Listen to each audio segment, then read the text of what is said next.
이따위 제사 오늘부로 끝이다. 한중만 회장의 호통이 대저택을 뒤흔드는 순간 정성스레 차려진 제사상이 허공을 나라바닥으로 처박혔습니다. 녹그릇들이 비명을 지르며 뒹굴고 제사 음식은 난장판이 되었죠. 여보, 당신 노망 났어요? 조상님 벌 받으면 어쩌려고 이래요. 재혼한 아내 오명숙의 악다구니에도 한 회장은 눈 하나 깜짝하지 않았습니다. 그의 시선은 오직 명절 내내 홀로 기름 냄새를 맡다 쓰러진 막내 며느리 지수에게 향해 있었습니다. 회장은 실신한 며느리를 직접 등에 업고 대문을 나섰습니다. 그가 며느리를 데려간 곳은 병원도 요양원도 아닌 전혀 뜻밖의 장소였습니다. 그곳이 공개되는 순간 가문을 집어삼키려던 악마들의 몰락이 시작됩니다.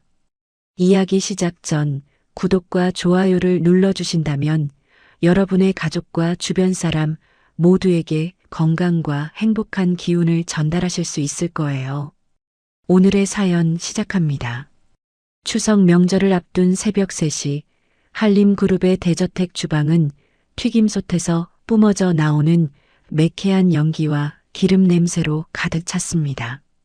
가스불의 열기가 지수의 얼굴을 발갛게 익히다 못해 거칠게 갈라놓고 있었죠. 지수는 48시간 동안 잠 한숨 자지 못한 채 멍한 눈으로 끓는 기름 속에 전을 집어넣었습니다. 거실에서는 시어머니 오명숙과 한중만의 여동생들이 고소한 기름 냄새를 맡으며 와인잔을 부딪히고 있었고요. 한중만의 여동생인 한경이가 와인을 한 모금 마시며 거실 소파에 깊숙이 몸을 묻었습니다. 언니, 이번 제사 음식은 저번보다 향이 좀 덜한 것 같지 않아? 저 애가 손맛이 좀 떨어진 거 아니냐고. 오명숙이 와인잔을 테이블에 내려놓으며 입술을 삐죽였습니다. 말도 마라. 시장 바닥에서 자란 애가 오죽하겠니. 가르쳐도 끝이 내가 속이 터져서 살 수가 없다. 옆에 있던 또 다른 시누이 한경숙이 깔깔대며 맞장구를 쳤습니다. 그래도 저렇게 부려먹을 애라도 있으니 언니가 편한 거지. 우리 집이었으면 벌써 도망갔을걸? 오명숙이 주방 쪽을 힐끗 보더니 자리에서 일어나 거들먹거리며 걸어갔습니다. 지수는 등 뒤에서 들리는 구두 소리에 몸을 움츠리며 고개를 숙였죠. 오명숙이 지수가 정성껏 쌓아 올린 전 접시를 손가락으로 툭 밀어 바닥으로 떨어뜨렸습니다. 야, 김지수. 너 이게 지금 제정신으로 부친 거야? 색깔이 왜 이 모양이니? 조상님들이 독약인 줄 알고 도망가시겠다. 바닥에 흩어진 전을 보며 지수가 떨리는 목소리로 대답했습니다. 어머니, 죄송해요. 제가 너무 어지러워서 잠깐 실수를 했나 봐요. 다시 붙일게요. 오명숙이 지수의 턱을 치켜 올리며 눈을 부라렸습니다. 어지러워? 너만 일하니? 우리 경이랑 경숙이도 제사 지내러 와서 피곤해하고 있어. 어디서 감히 시어머니 앞에서 눈을 동그랗게 떠? 주방 구석에서 이 광경을 지켜보던 지수의 남편 태주가 마른 침을 삼키며 조심스럽게 다가왔습니다. 엄마, 지수 지금 이틀째 잠도 못 잤잖아. 적당히 하고 좀 쉬게 해주면 안 돼? 오명숙이 태주의 가슴 등을 거칠게 밀치며 소리를 질렀습니다. 너는 내 마누라 편만 드니? 이 집안 전통이 장난이야? 제사 제대로 못 지내면 내 아버지 사업 망하는 꼴 보고 싶어서 그래.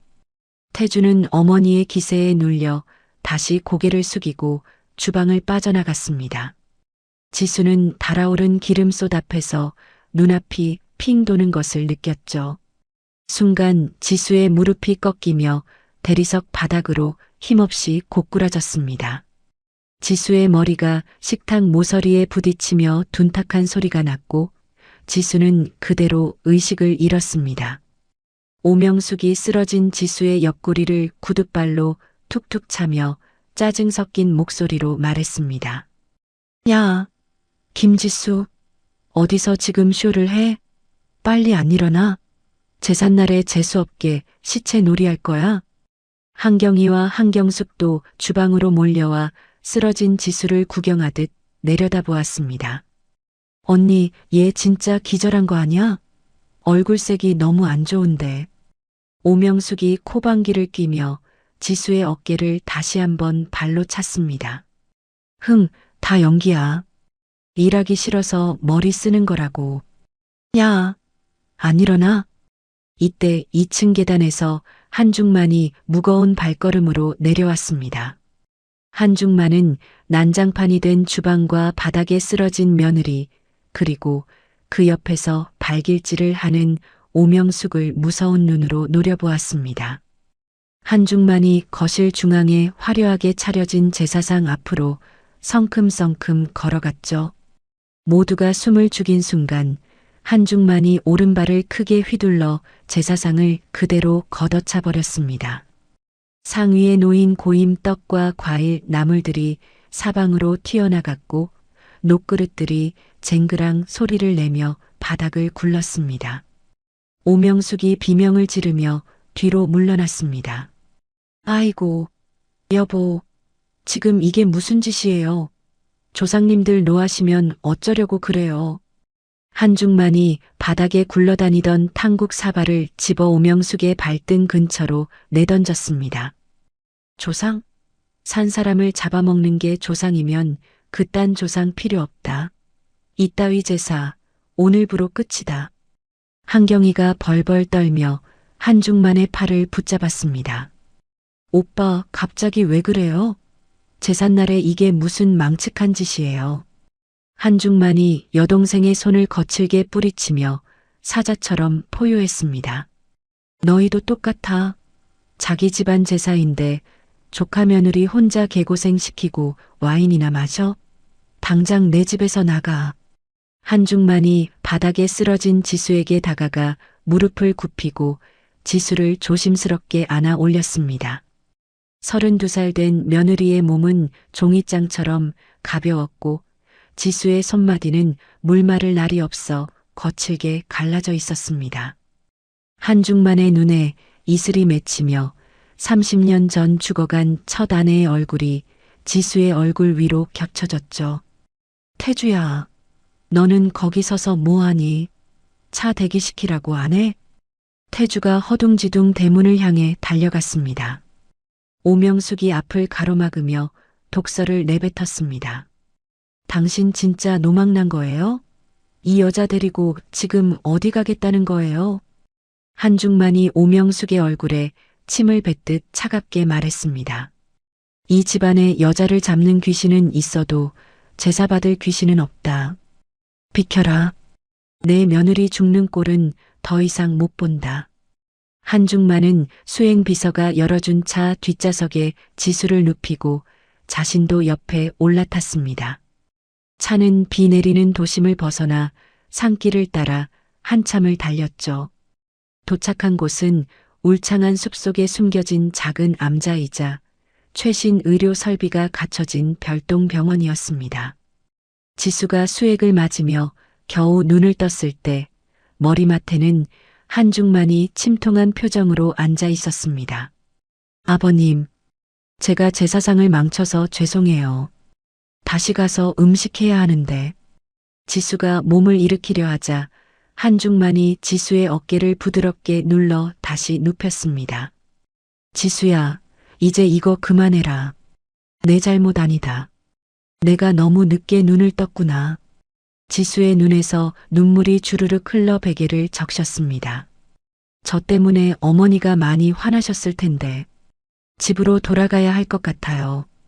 한중만이 옆에 놓인 서류 가방에서 두툼한 서류 뭉치를 꺼내 지수의 앞에 놓았습니다. 돌아가지 마라. 이제 내 집은 여기가 아니다. 여기 서류들 보이지? 내 개인 주식 전부를 너한테 맡기기로 했다. 지수가 깜짝 놀라 눈을 크게 떴습니다. 아버님, 이게 무슨 말씀이세요? 저는 이런 거 받을 자격이 없어요. 한중만이 지수의 거친 손을 자신의 두 손으로 꼭 잡으며 말했습니다. 자격? 이 집안에서 너만큼 자격 있는 사람 없다. 내 첫 아내도 너처럼 일만 하다가 병원비 한 번 제대로 못 써보고 죽었어. 내가 비겁해서 아내를 죽였다. 너까지 그렇게 보낼 순 없어. 지수는 시아버지의 떨리는 목소리에서 진심 어린 슬픔을 느꼈습니다. 아버님, 제가 어떻게 하면 될까요? 아버님 뜻이 정그러시다면. 한중만이 지수에게 펜을 건네며 단호하게 말했습니다.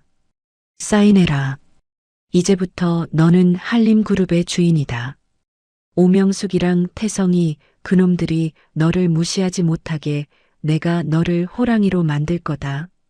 지수는 떨리는 손으로 계약서 마지막 장에 이름을 적고 지장을 찍었습니다.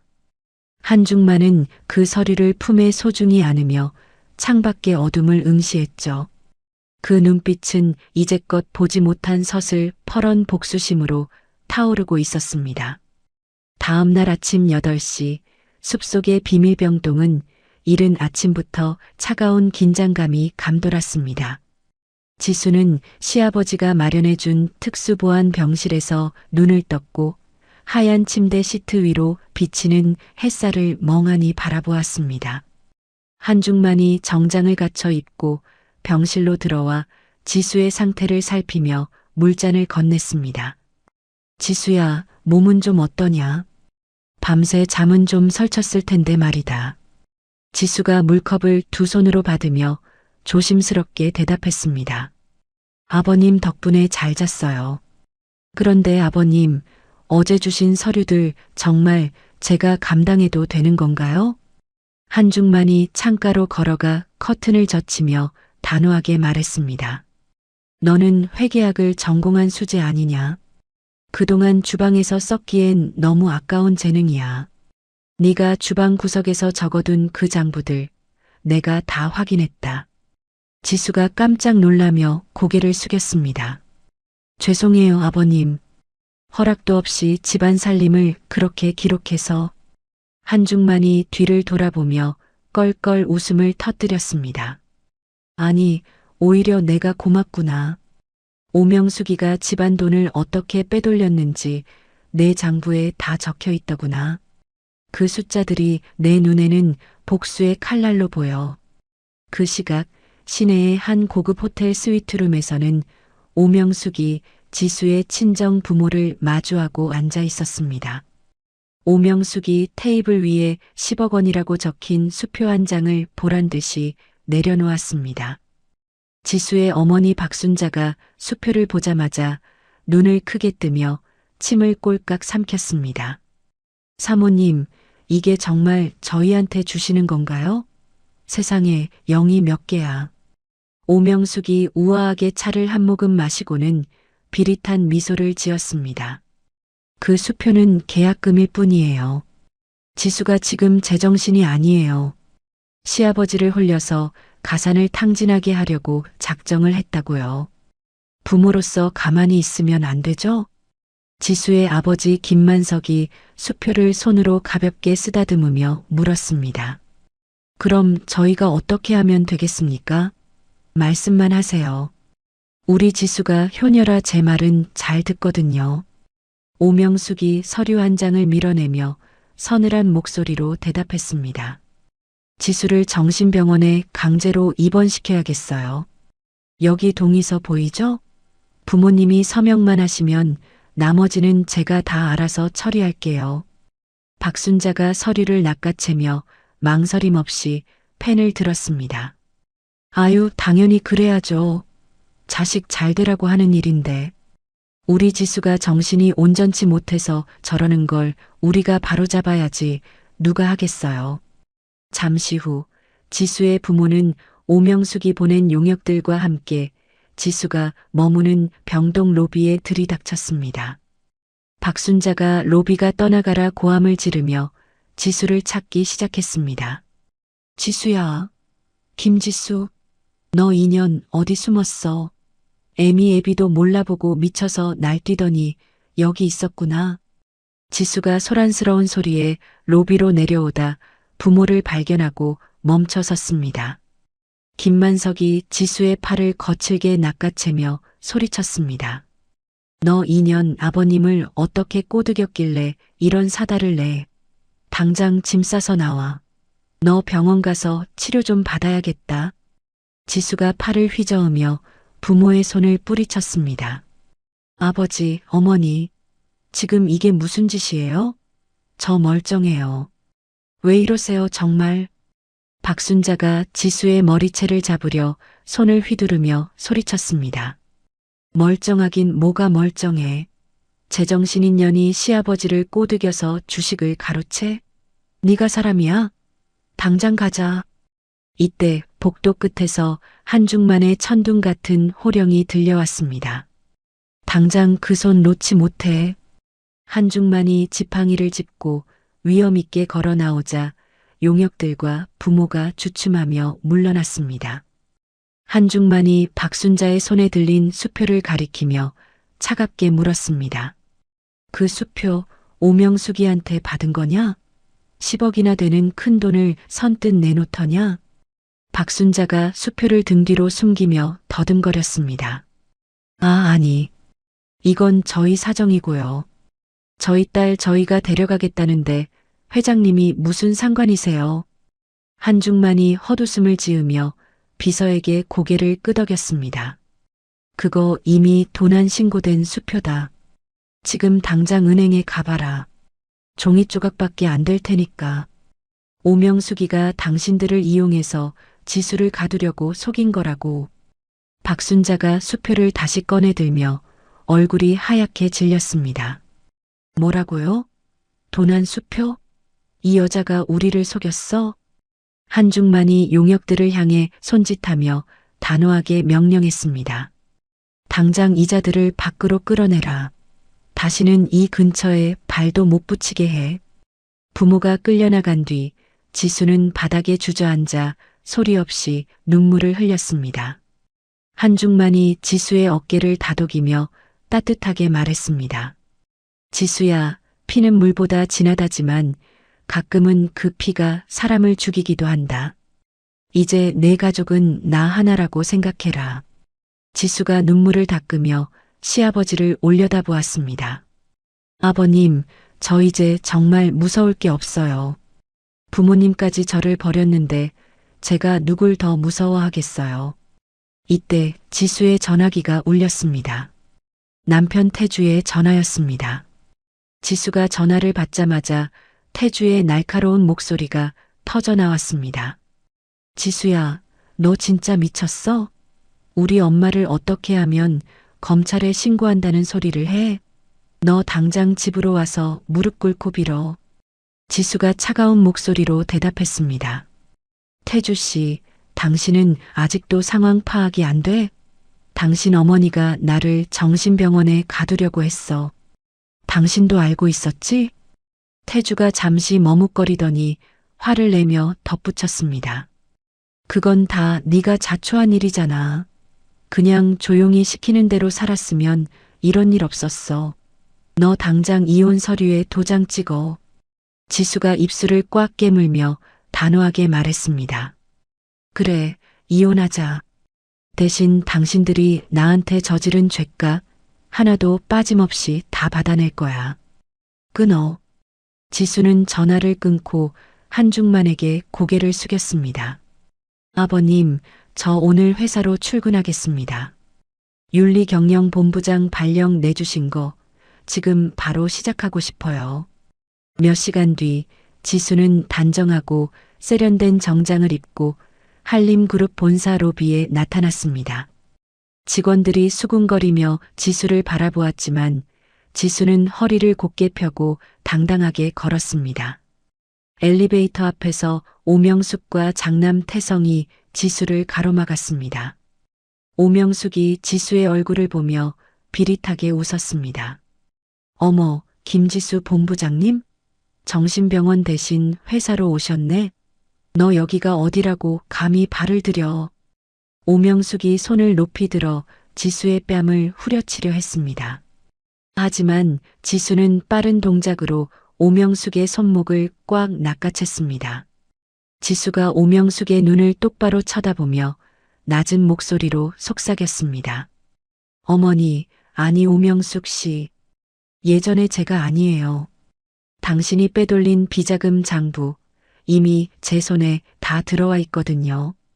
한 번만 더 손 떼면 그 즉시 경찰서로 배달될 거예요. 오명숙의 눈동자가 흔들리며 입술이 파르르 떨렸습니다. 장남 태성이 지수의 앞을 가로막으며 윽박질렀습니다. 야, 네가 감히 우리 엄마한테 너 오늘 죽고 싶어? 지수는 태성을 무시한 채 오명숙의 손목을 거칠게 뿌리쳤습니다. 앞으로 회사에서 자주 뵙겠네요. 아, 그리고 저택에 있는 도우미들 제가 다 바꿨어요. 당신 심부름꾼들 이제 이 집에 없으니까 참고하세요. 지수는 얼어붙은 오명숙을 뒤로하고 엘리베이터에 올라탔습니다. 문이 닫히는 순간까지 지수의 눈은 서슬 퍼런 투지로 빛나고 있었죠. 오명숙은 로비 한복판에서 분노에 찬 비명을 지르며 발을 동동 굴렀습니다. 지수는 이제 거대한 전쟁터의 한복판으로 제 발로 걸어 들어갔습니다. 사흘 뒤 오후 한림그룹 본사 정문 앞은 인산인해를 이룬 시위대와 취재진으로 아수라장이 되었습니다. 지수의 친정어머니 박순자가 머리에 붉은 띠를 두르고 아스팔트 바닥에 드러누워 악을 썼습니다. 지수의 아버지 김만석은 옆에서 확성기를 잡고 지나가는 시민들을 향해 목소리를 높였죠. 내 딸 김지수가 재벌 회장을 꼬셔서 부모도 버리고 가정을 파탄냈습니다. 천하의 불효녀 김지수는 당장 물러나라.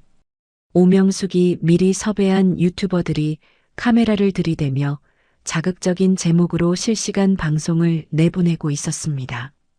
지수가 건물 로비 유리창 너머로 그 광경을 지켜보며 주먹을 꽉 쥐었습니다. 이때 로비 입구로 휠체어를 탄 백노인이 정장 차림의 경호원들을 대동하고 나타났습니다. 백노인이 한중만에게 다가가 품속에서 낡은 수첩 하나를 꺼내며 말했습니다. 회장님, 제가 30년을 기다렸습니다. 여기 이 수첩을 보십시오. 오명숙 저 여자가 첫째 사모님께 무슨 짓을 했는지 다 적혀 있습니다. 한중만이 떨리는 손으로 수첩을 받아 첫 페이지를 넘겼습니다. 오명숙이 첫째 부인의 암 투약 기록을 조작하고 다른 약으로 바꿔치기했던 정황이 빼곡하게 적혀 있었죠. 한중만이 수첩을 쥔 손을 바르르 떨며 오명숙을 노려보았습니다. 오명숙, 너 정말 사람이 맞느냐? 내 아내를 네가 죽인 거였어? 오명숙이 당황한 기색을 감추며 백노인을 향해 소리를 질렀습니다. 오명숙이 비서들에게 눈짓하며 악을 썼습니다. 저 노인네가 치매가 걸려서 헛소리를 하네. 당장 저 미친 노인 끌어내지 않고 뭐해. 한중만이 갑자기 가슴을 움켜쥐며 커다란 기침과 함께 바닥에 붉은 피를 쏟아냈습니다. 지수가 깜짝 놀라 한중만의 어깨를 부축하며 비명을 질렀습니다. 아버님, 정신 차리세요. 여기 좀 도와주세요. 이때 장남 태성이 검은 양복을 입은 사설 용역 30명을 데리고 로비로 들이닥쳤습니다. 태성이 한중만의 휠체어를 거칠게 낚아채며 차갑게 말했습니다. 아버지, 이제 정신이 오락가락하시나 본데 조용히 요양원 가셔서 쉬시죠. 더 추해지기 전에요. 지수가 태성의 팔을 뿌리치며 휠체어 앞을 온몸으로 가로막았습니다. 태성 씨, 지금 이게 무슨 짓이야? 아버님 상태 안 보이니? 당장 비켜. 태성이 지수의 어깨를 밀쳐버리며 비릿하게 웃었습니다. 어디서 며느리 주제에 끼어들어? 너도 꽃뱀으로 고소당하고 싶지 않으면 입 다물고 있어. 지수가 바닥에 쓰러지면서도 스마트폰을 꺼내 유튜브 라이브 방송을 켰습니다. 지수가 화면을 향해 절규하며 외쳤습니다. 여러분, 지금 한림그룹 장남이 아픈 아버지를 강제로 끌고 가려 합니다. 제발 도와주세요. 멀리서 지켜보던 남편 태주가 형 태성의 앞을 가로막으며 처음으로 목소리를 높였습니다. 형, 이건 아니지. 아버지 지금 피 토하시는 거 안 보여? 엄마도 그만하세요. 오명숙이 태주의 뺨을 세차게 후려치며 독설을 내뱉었습니다. 이 바보 같은 놈아, 너도 저 계집애한테 홀린 거야? 저게 죽어야 우리 집안이 살아. 오명숙이 지수의 가방을 빼앗기 위해 달려들어 지수의 머리채를 휘잡았습니다. 지수와 오명숙이 바닥을 뒹굴며 서류 가방을 두고 처절한 몸싸움을 벌였죠. 지수의 손톱이 뒤집혀 피가 흘렀지만 지수는 시아버지가 준 증여 서류를 끝까지 놓지 않았습니다. 한중만이 산소호흡기 없이 거친 숨을 몰아쉬며 지수의 이름을 힘겹게 불렀습니다. 지수야, 서류 지켜야 한다. 지수가 오명숙의 손을 뿌리치고 기어가듯 한중만에게 다가가 주머니 속 응급약을 꺼냈습니다. 지수가 한중만의 입안에 약을 넣어주며 눈물을 닦아냈습니다. 아버님, 조금만 참으세요. 제가 꼭 지켜드릴게요. 절대 포기 안 해요. 이때 오명숙의 연락을 받은 비리 경찰 간부가 부하들을 데리고 로비에 나타났습니다. 경찰이 지수의 손목에 수갑을 채우며 차갑게 선언했습니다. 김지수 씨, 회장님 무단 감금 및 업무방해 혐의로 긴급 체포합니다. 당장 가시죠. 태성이 비열하게 웃으며 지수의 귀에 대고 조그맣게 속삭였습니다. 야, 네가 아무리 발버둥 쳐봐야 세상은 우리 편이야. 넌 오늘로 끝이다. 지수가 수갑을 찬 채로 백노인을 향해 고개를 끄덕이며 신호를 보냈습니다. 백노인이 품 안에서 무전기를 꺼내 나직한 목소리로 명령을 내렸습니다. 지금이다. 들어와라. 로비 유리창을 깨고 전직 특수부대 출신 경호팀 10여 명이 연막탄을 터뜨리며 난입했습니다. 순식간에 로비는 하얀 연기로 뒤덮였고 용역들과 비리 경찰들이 당황하며 흩어졌습니다. 백노인의 경호원들이 지수와 한중만을 신속하게 구출해 미리 대기시킨 구급차에 태웠습니다. 구급차 안에서 지수는 수갑이 채워진 손으로 한중만의 차가운 손을 꼭 잡았습니다. 아버님, 이제 괜찮아요. 우리 이제 안전한 곳으로 가고 있어요. 한중만이 감기는 눈을 억지로 뜨며 지수의 태블릿 PC를 가리켰습니다. 지수는 시아버지의 뜻을 알아차리고 오명숙의 신분 세탁 증거가 담긴 파일을 언론사에 전송했죠. 구급차 사이렌 소리가 요란하게 울리며 병원을 향해 질주하기 시작했습니다. 지수는 창밖을 보며 오명숙과 태성에게 보내는 마지막 경고를 속으로 되뇌었습니다. 이제 가문의 추악한 비밀이 온 천하에 드러날 시간이 다가오고 있었습니다. 지수의 눈동자는 피로와 상처 속에서도 그 어느 때보다 날카롭게 빛나고 있었습니다. 다음 날 아침 8시 경찰서 유치장 철창 너머로 눈부신 아침 햇살이 비쳤지만 지수의 마음은 무겁기만 했습니다. 그때 백노인이 선임한 백발의 변호사가 서류 가방을 들고 유치장 앞으로 걸어왔습니다. 변호사가 서류를 경찰에게 내보이며 차분하지만 위험 있는 목소리로 말했습니다. 김지수 씨에 대한 체포 절차가 부당하다는 판결이 내려졌습니다. 지금 즉시 석방하십시오. 지수는 수갑을 푼 손목을 어루만지며 경찰서를 나섰습니다. 정문 앞에는 검은 세단 여러 대와 함께 한복을 정갈하게 차려입은 노인들이 기다리고 있었죠. 한중만의 첫 아내 쪽 외가 어른들인 안동 김씨 종친회 회장이 지수의 손을 잡으며 탄식했습니다. 지수야, 우리가 너무 늦었구나. 중만이가 저런 여우 같은 여자에게 당하고 있는 줄도 모르고. 지수가 고개를 숙이며 젖은 목소리로 대답했습니다. 와주셔서 감사합니다, 어르신. 아버님이 지금 많이 위험하세요. 종친회 회장이 품 안에서 누렇게 빛바랜 사진 한 장을 꺼내 지수에게 건넸습니다. 여기 보거라. 오명숙 저 여자가 일본에서 다른 사람 이름으로 살던 시절의 사진이다. 진짜 오명숙은 이미 30년 전에 세상 떠난 사람이야. 지수는 사진 속 젊은 오명숙의 문신이 새겨진 팔을 보며 입술을 깨물었습니다. 지수는 그 길로 한중만이 입원한 병원으로 달려갔습니다. 중환자실 유리창 너머로 보이는 한중만은 산소호흡기에 의존한 채 눈만 간신히 뜨고 있었죠. 지수가 유리창에 손을 대자 한중만의 눈동자가 힘겹게 지수를 향해 움직였습니다. 한중만이 눈을 2번 빠르게 깜빡이며 지수에게 무언가 신호를 보냈습니다. 지수는 고개를 끄덕이며 나직하게 속삭였습니다. 아버님, 오명숙 서재 뒤편 비밀 공간 말씀하시는 거죠? 제가 꼭 찾아낼게요. 지수는 야간을 틈타 가사 도우미들이 잠든 틈을 타 한림그룹 대저택에 몰래 잠입했습니다. 서재로 향하는 복도 끝에서 남편 태주가 술병을 든 채 나타나 지수를 가로막았습니다. 태주가 충혈된 눈으로 지수를 바라보며 웅얼거렸습니다. 지수야, 너 미쳤어? 여기 오면 엄마한테 죽어. 제발 그냥 가라.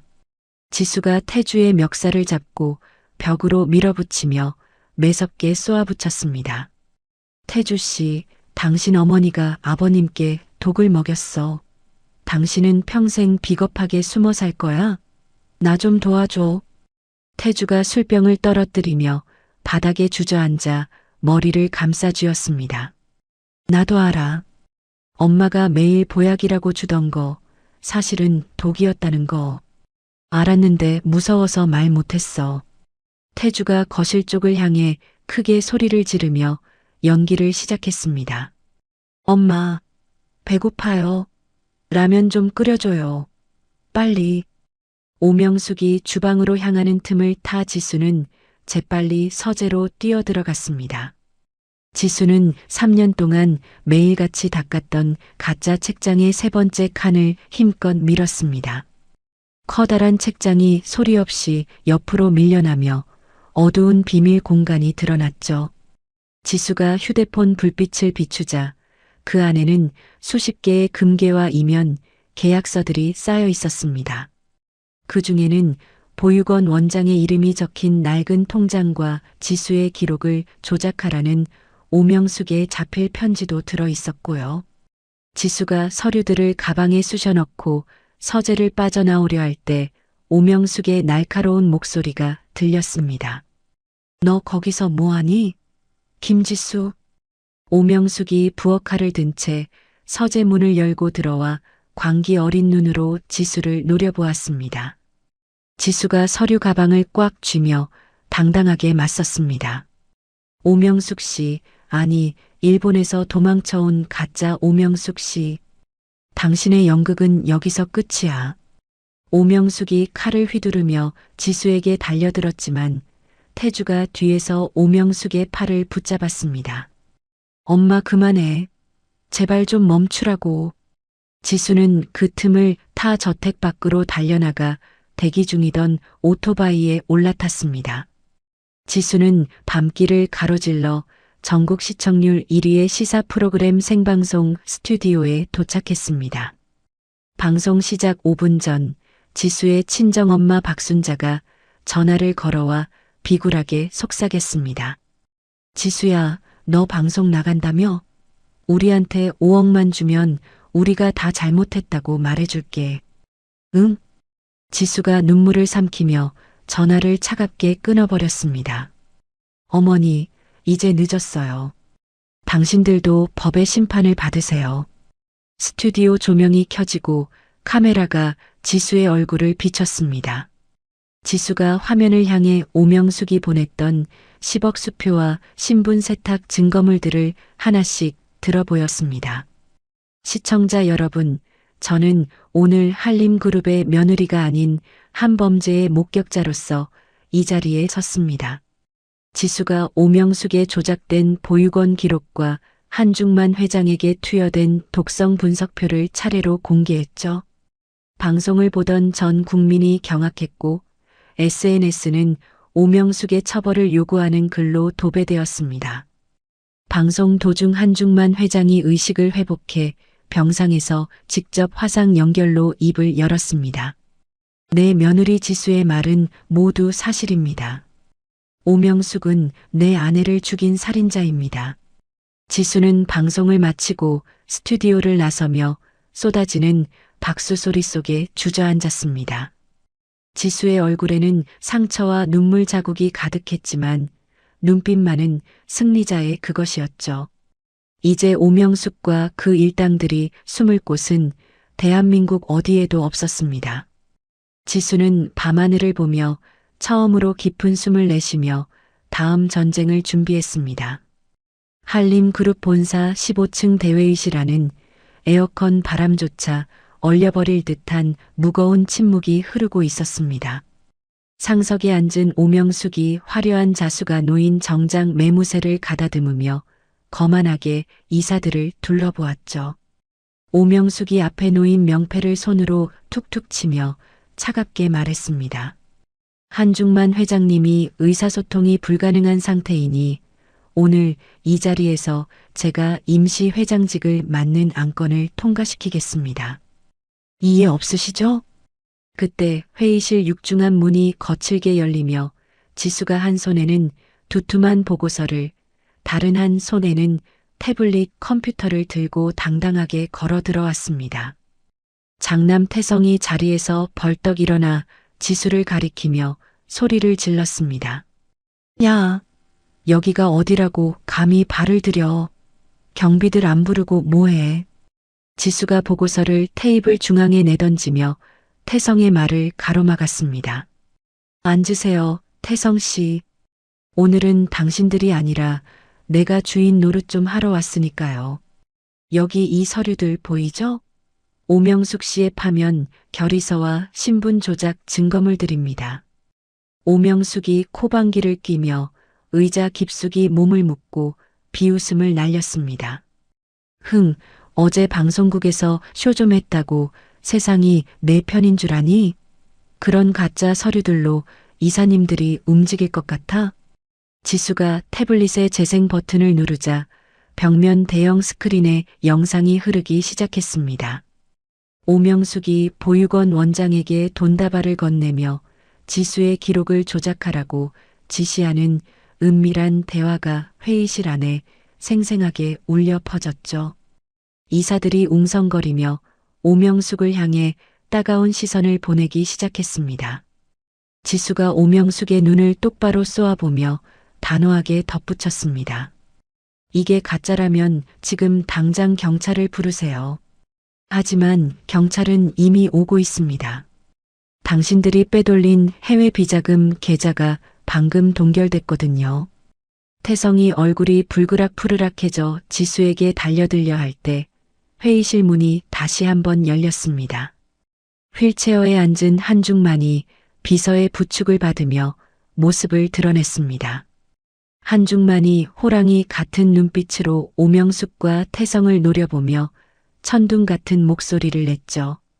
오명숙, 태성이, 너희가 감히 내 눈을 가리고 이 가문을 집어삼키려 했느냐. 오명숙이 사색이 되어 자리에서 일어나 뒷걸음질을 쳤습니다. 여보, 정신이 드신 거예요? 이게 어떻게 된 일이에요? 한중만이 휠체어 손잡이를 꽉 쥐며 오열하듯 일갈했습니다. 네가 먹인 독 때문에 내 몸은 굳었어도 정신은 깨어 있었다. 네가 내 산소호흡기 앞에서 웃던 그 소리 내가 다 듣고 있었다고. 그 순간 회의실 안으로 정장을 입은 수사관들이 들이닥쳤습니다. 수사관이 오명숙과 태성에게 수갑을 꺼내 보이며 차갑게 선언했습니다. 오명숙 씨, 한태성 씨, 살인 미수 및 횡령 혐의로 긴급 체포합니다. 묵비권을 행사할 수 있고 변호사를 선임할 권리가 있습니다. 오명숙이 수사관의 팔을 뿌리치며 지수를 향해 독서를 내뱉었습니다. 김지수, 네가 감히 나를, 내까짓 게 얼마나 갈 것 같아. 너도 곧 내 꼴이 날 거다. 태성도 수갑이 채워진 채 지수에게 침을 뱉으려 하며 악을 썼습니다. 이 꽃뱀 같은 년, 내가 감옥에서 나가면 너부터 찢어 죽일 거야. 두 사람이 끌려나간 뒤 한중만이 이사들을 향해 천천히 고개를 돌렸습니다.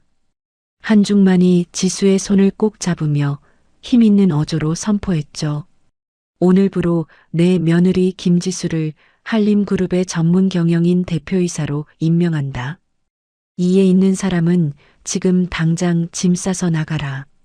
이사들이 일제히 자리에서 일어나 지수를 향해 허리를 숙여 인사했습니다. 지수는 쏟아지는 박수 소리 속에서도 시아버지의 여윈 손을 잡고 조용히 눈물을 참았습니다. 그날 저녁 지수는 대저택의 텅 빈 식탁에 중만과 마주 앉았습니다. 늘 서서 음식을 나르던 지수가 처음으로 상석 근처에 앉아 따뜻한 국밥을 마주했죠. 중만이 숟가락을 들어 지수의 밥 위에 고기 한 점을 올려주며 말했습니다. 지수야, 고생 많았다. 이제야 내 아내 영전 앞에 고개를 들 수 있겠구나. 지수가 국밥 한 술을 크게 떠 입에 넣으며 대답했습니다. 아버님, 이제 시작인걸요. 아버님 건강부터 챙기셔야 해요. 저 정말 무서웠거든요. 중만이 인자하게 웃으며 지수의 거친 손등을 다독였습니다. 그래, 이제 우리 둘이서 이 집안 다시 세워보자. 네가 내 딸이다. 누가 뭐래도 내 자식이야. 하지만 평화는 오래가지 않았습니다. 식사를 마치고 거실로 나온 지수의 휴대폰으로 속보 알림이 연달아 울리기 시작했죠. 태성이 구치소로 압송되기 직전 변호사를 통해 미리 준비해둔 마지막 카드를 터뜨린 것이었습니다. 인터넷 포털 사이트 메인에는 지수의 과거 보육원 시절 사진과 함께 조작된 기사가 도배되어 있었습니다.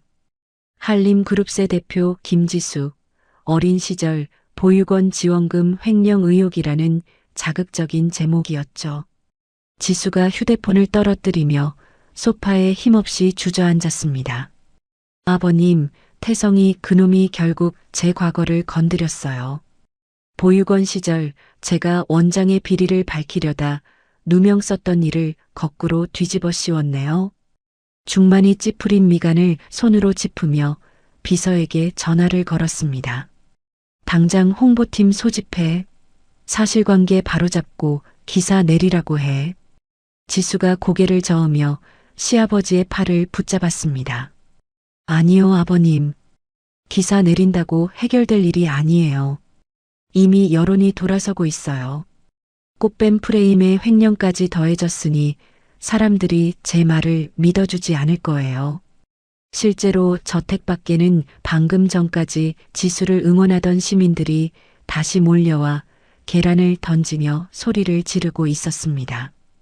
지수는 창밖으로 날아와 깨지는 계란 노른자를 보며 눈을 가늘게 떴습니다. 악의 뿌리는 생각보다 깊었고 오명숙과 태성이 남긴 도끼는 여전히 가문을 뒤흔들고 있었죠. 지수가 붕대로 감은 손을 꽉 쥐며 시아버지를 향해 결연하게 말했습니다. 아버님, 저 피하지 않을게요. 제가 직접 보육원 원장 찾아가서 증거 찾아오겠습니다. 이번에도 제가 저를 지켜야 아버님도 지킬 수 있으니까요.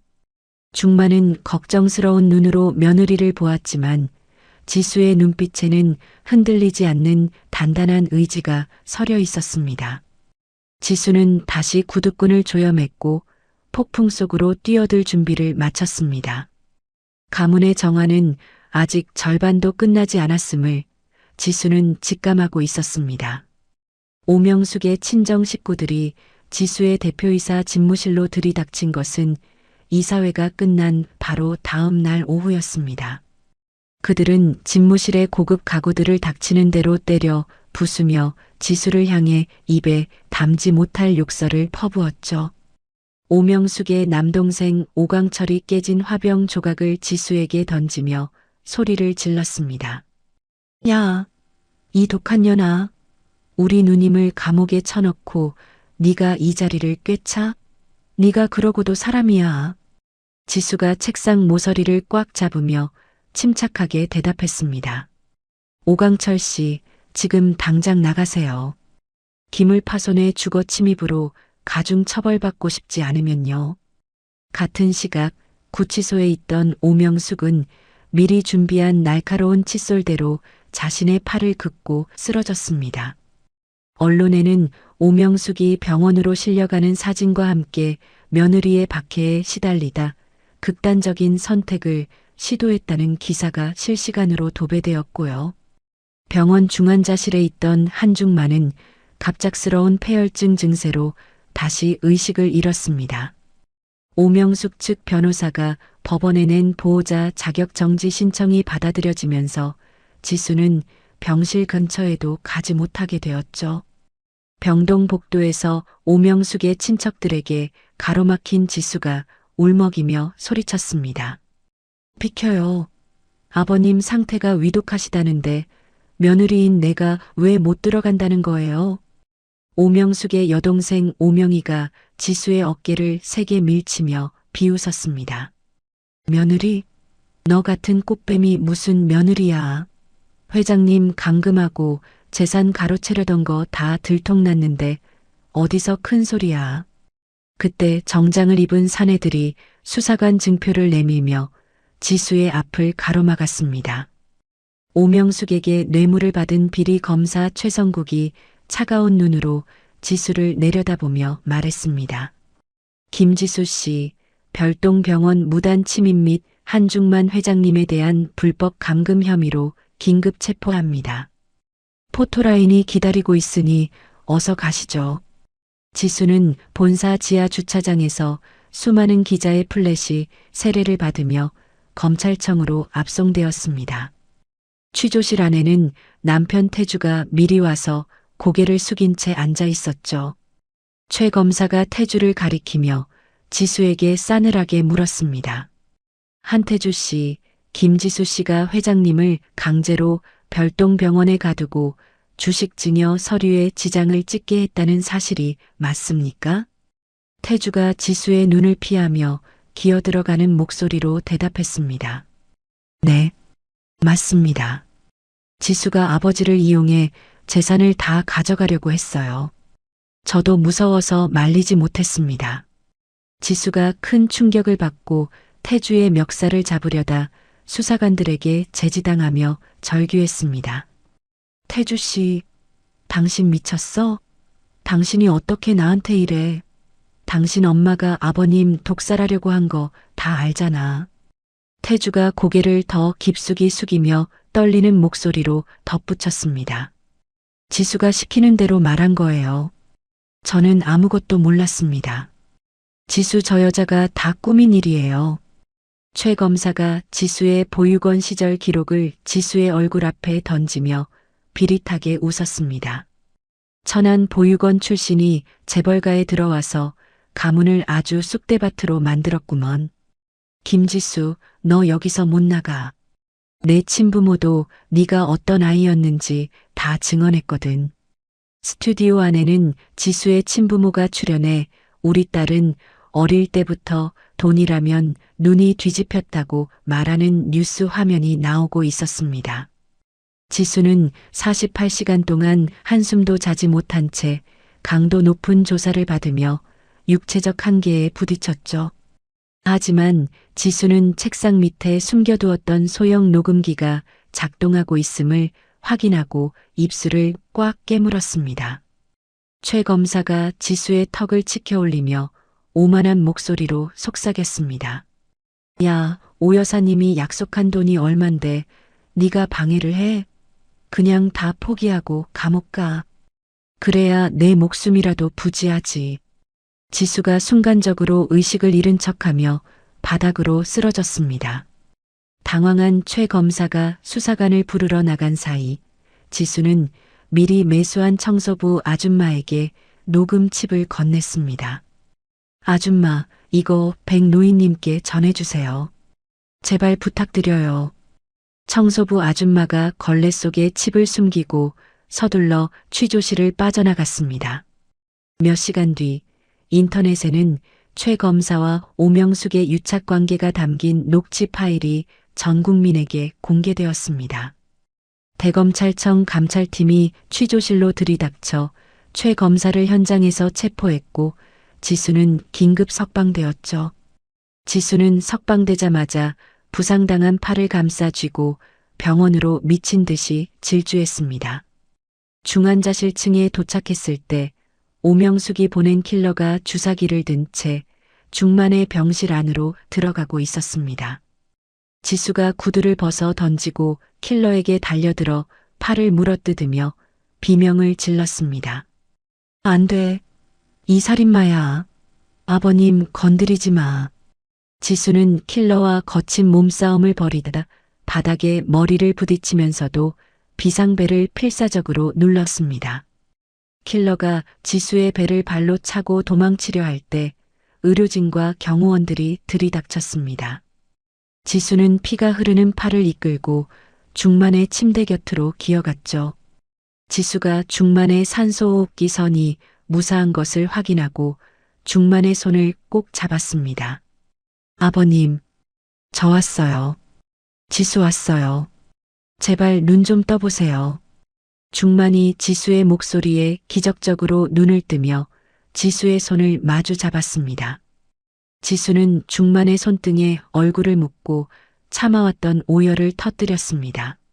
중만이 떨리는 손으로 지수의 머리를 쓰다듬으며 아주 작은 목소리로 은조렸습니다. 지수야, 장하다. 내 딸. 지수는 병실 밖에서 자신을 노려보던 오명숙의 사주를 받은 사람들을 향해 고개를 들었습니다. 지수의 눈빛은 이제 적들에게 남은 것이 죽음뿐임을 선포하는 서슬퍼런 칼날이 되어 있었습니다.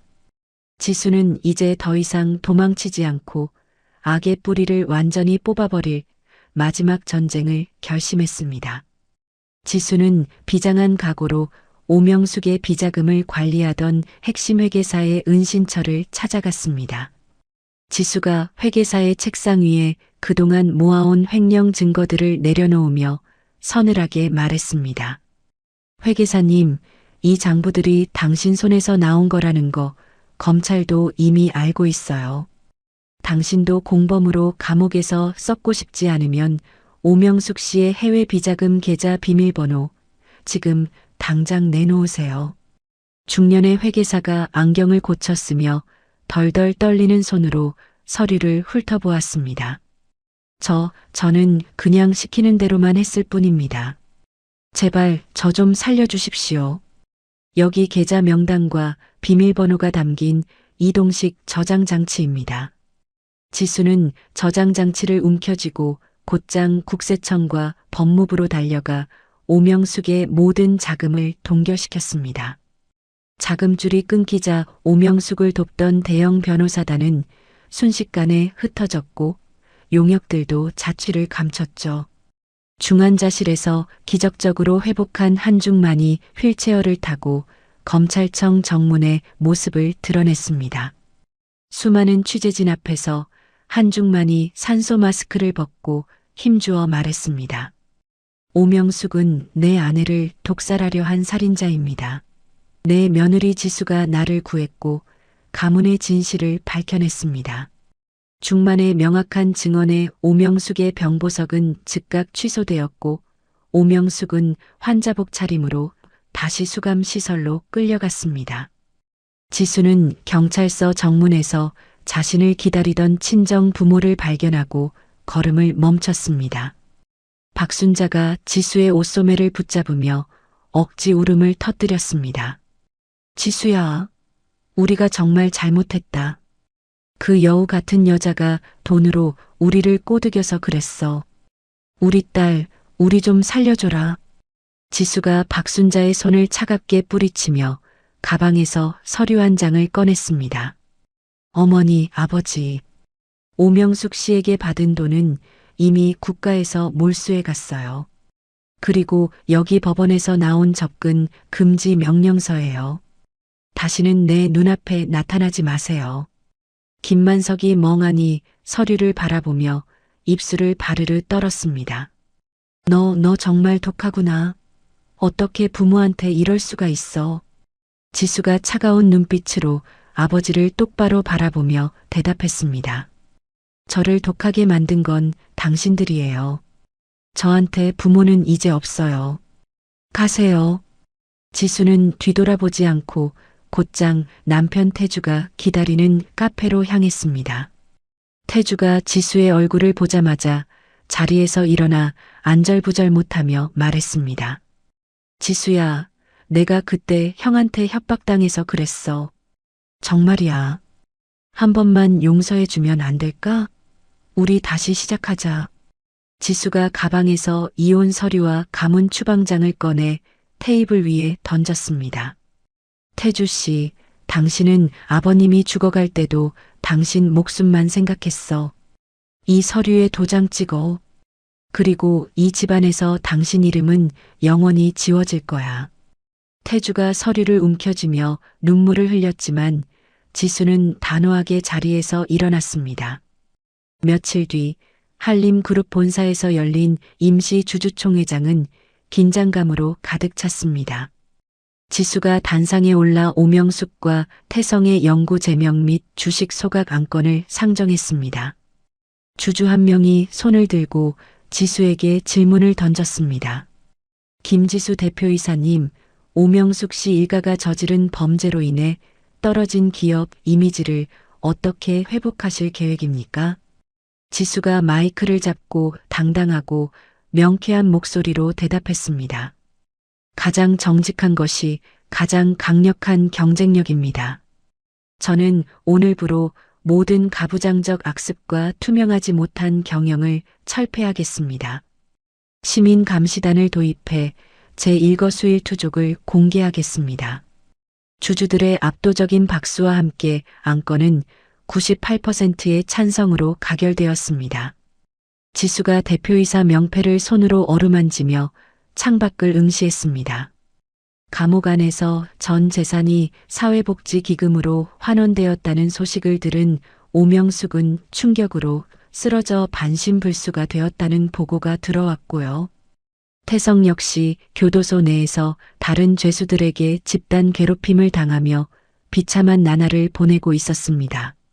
한중만이 휠체어에 앉아 창가에서 지수를 향해 흐뭇한 미소를 지었습니다. 지수야, 이제 정말 우리 가문의 어두운 그림자가 다 걷혔구나. 장하다, 내 딸아. 지수가 시아버지의 어깨를 다독이며 따뜻하게 말했습니다. 아버님, 이제 우리 같이 갈 곳이 있어요. 어머님 묘소에 가서 소식 전해드려야죠. 지수는 한중만과 함께 사별한 첫 아내의 묘소를 찾았습니다.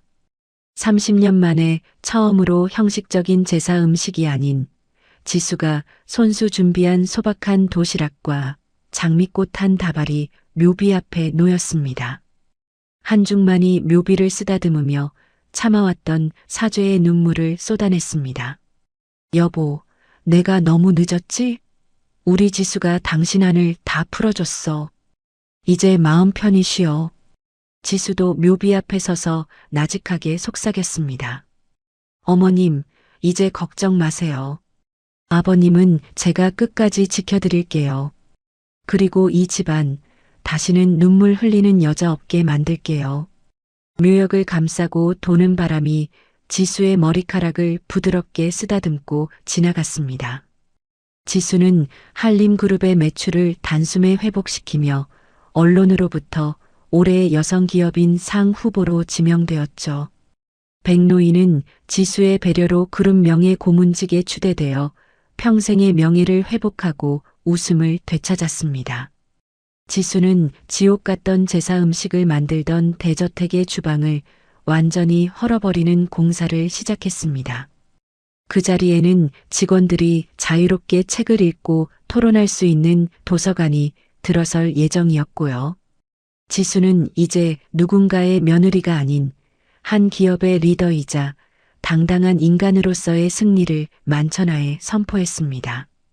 악인들은 각자의 지옥에서 죗값을 치르고 있었고 지수의 앞날에는 눈부신 태양만이 떠오르고 있었습니다.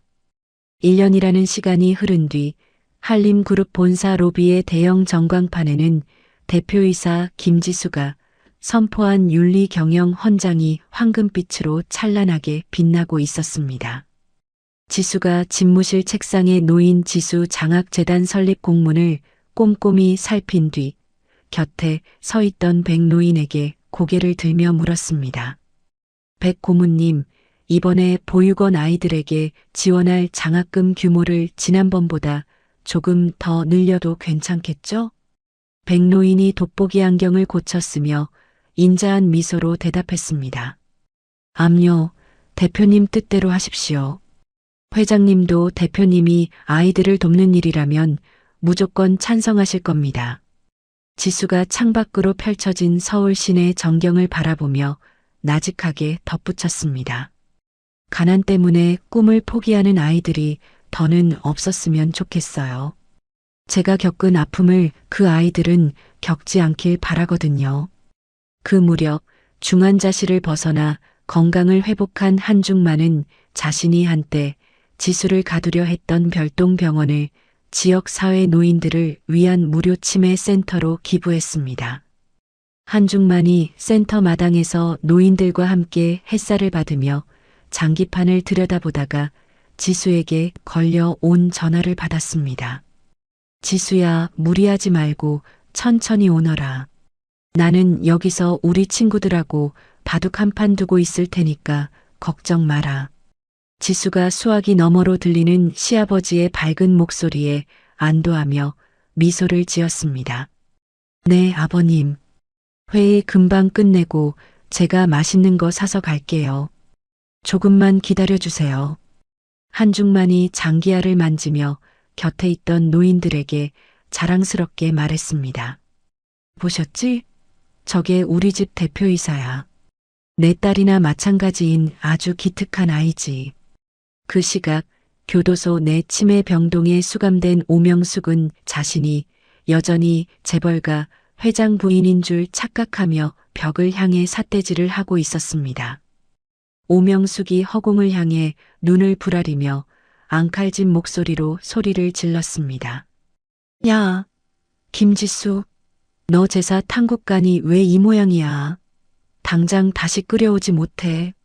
회장님 오실 시간 다 됐단 말이야. 지수는 면회실 유리창 너머로 초점을 잃은 오명숙의 눈을 묵묵히 바라보다가 아무런 대꾸 없이 자리에서 일어났습니다. 옆방에 수감된 장남 태성이 지수를 발견하고 창살을 붙잡으며 처절하게 울부짖었습니다. 지수야, 내가 정말 잘못했다. 아버지한테 말해서 나 좀 여기서 꺼내줘. 제발 부탁이야. 지수가 태성을 향해 차가운 시선을 던지며 단호하게 대답했습니다. 태성 씨, 당신이 지은 죄는 당신이 치러야 하는 거야. 아버님은 당신 이름을 이미 가문에서 지우셨어. 그게 당신이 받아야 할 벌이야. 지수는 교도소를 나와 지방의 작은 고객센터에서 말단 상담원으로 일하는 전 남편 태주가 보낸 사죄의 편지를 찢어바람에 날려보냈습니다. 태주가 편지에 적었던 지수야, 너를 지켜주지 못한 그날을 매일 후회하며 살고 있어라는 문구는 이제 지수에게 아무런 울림도 주지 못했죠. 추석 명절 당일 아침, 지수는 화려한 제사상을 차리는 대신 전 직원에게 유급휴가와 특별 보너스를 지급하고 한중만과 함께 소박한 기차 여행을 떠났습니다. 기차 좌석에 마주 앉은 지수가 창밖의 가을 풍경을 보며 한중만의 손 위에 자신의 손을 포개었습니다. 아버님, 이제 과거의 짐은 그만 내려놓으세요. 어머님도 아버님이 이렇게 자유롭게 사시는 걸 더 좋아하실 거예요. 한중만이 지수의 손을 꼭 맞잡으며 눈가에 맺힌 이슬을 닦아냈습니다. 그래, 지수야. 내 말이 맞다. 30년 넘게 나를 옥죄던 제사상에서 이제야 벗어난 기분이구나. 다 내 덕분이다. 지수가 가방에서 대표이사 김지수라고 새겨진 자신의 명함을 꺼내 시아버지에게 보여주며 활짝 웃었습니다. 저 이제 누구의 며느리가 아니라 김지수로 당당하게 살고 있어요. 아버님이 저를 구해주신 덕분이에요. 한중만이 명함을 소중하게 쓰다듬으며 대견한 듯 고개를 끄덕였습니다. 아니지, 지수야. 네가 너 자신을 구한 거야. 나는 그저 네가 날 수 있게 문만 열어준 것뿐이란다. 여행지에 도착한 두 사람은 붉게 물든 노을 아래 나란히 서서 바다를 바라보았습니다. 지수의 친부모는 지수가 매달 보내주는 최소한의 생계비가 담긴 명세서를 들고 지수의 집 근처를 배회하다 경호원들에게 쫓겨나 쓸쓸히 돌아갔고요. 지수는 더 이상 부모에 대한 원망도 남편에 대한 미련도 남지 않은 평온한 상태로 바닷바람을 맞았습니다. 한중만이 지수의 어깨를 감싸 안으며 나직하게 추억을 을조렸습니다. 지수야, 내 어머님이 생전에 바다를 참 좋아했단다. 이렇게 너랑 같이 오니 그 사람도 곁에 있는 것 같구나. 지수가 시아버지의 어깨에 머리를 기대며 따뜻한 목소리로 대답했습니다. 우리가 행복하게 사는 게 가장 큰 효도잖아요. 아버님, 우리 오래오래 건강하게 이렇게 여행 다녀요. 에필로그에서는 지수의 성공 스토리가 영화로 제작된다는 소식에 수많은 시니어 팬들이 응원의 메시지를 보내는 장면이 비쳤습니다. 백로이는 중망과 함께 공원 정자에서 바둑을 두며 우리 지수 대표가 이번에 또 큰 상을 받았다지? 라며 허허 웃음을 터뜨렸고요. 지수는 퇴근길에 자신을 가로막던 주방의 높은 문턱이 이제는 보이지 않는다는 사실에 감사하며 당당하게 자신의 차를 운전했습니다. 집무실 책상 위에 놓인 첫 아내의 사진과 자신의 사진을 번갈아 보며 지수는 다시 한번 다짐했습니다. 나는 나를 지켰고 이제는 내 사람들을 지키는 사람이 될 거야. 다시는 누구에게도 굴복하지 않아. 카메라는 석양을 등지고 걸어가는 지수와 한중만의 든든한 뒷모습을 비추며 피보다 진한 신뢰로 맺어진 새로운 가족의 탄생을 알렸습니다. 진정한 어른은 전통을 지키는 사람이 아니라 정의를 세우는 사람이라는 깊은 울림을 남기며 이야기는 대단원의 막을 내렸습니다. 오늘 지수 씨의 이야기를 들으면서 가슴 한구석이 뭉클하면서도 시원한 카타르시스를 느끼셨을 겁니다. 전통이라는 이름으로 누군가의 일방적인 희생을 당연하게 여기는 시대는 이제 끝이 나야 하겠죠. 시아버지 한중만 회장의 파격적인 결단처럼 우리 어른들이 먼저 낡은 관습을 깨고 사람을 아끼는 마음을 보여줄 때 진정한 존경과 화합이 따라오는 것 같습니다. 평생을 가족이라는 울타리를 지키기 위해 헌신해 오신 시청자 여러분, 이제는 남의 시선이나 낡은 의무감에 얽매이기보다 여러분 자신의 행복을 먼저 챙기시는 당당한 인생의 주인공이 되시길 바랍니다. 지수 씨가 지옥 같던 주방을 허물고 자신만의 길을 찾아 나선 것처럼 여러분의 앞날에도 늘 정의롭고 따뜻한 햇살만 가득하시길 진심으로 기원하겠습니다. 이야기를 끝까지 들어주신 분이 계시다면 잘 들었다고 댓글 하나만 남겨주세요. 감사합니다.